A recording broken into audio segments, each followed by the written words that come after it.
ஒரு கோடை நாளில் ஒரு வெட்டுக்கிளி பாடிக்கொண்டும் விளையாடிக் கொண்டும் இருந்தபோது ஒரு எறும்பு குளிர்காலத்திற்கான உணவை சேகரிக்கும் வேலையில் மும்முரமாக ஈடுபட்டிருந்தது.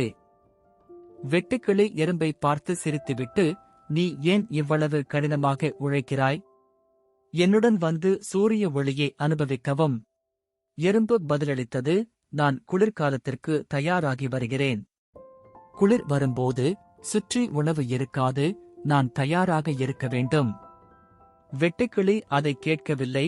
எறும்பு தொடர்ந்து உணவை சேமித்து வைக்க கோடைக்காலம் முழுவதும் விளையாடிக் கொண்டிருந்தது.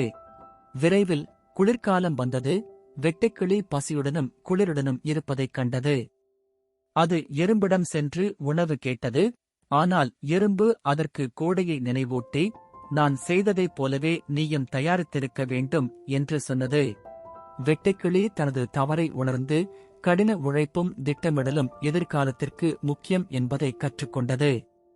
ஒழுக்கம்: எப்போதும் தயாராக இருங்கள் மற்றும் கடினமான காலங்களுக்கு முன்கூட்டியே திட்டமிடுங்கள்.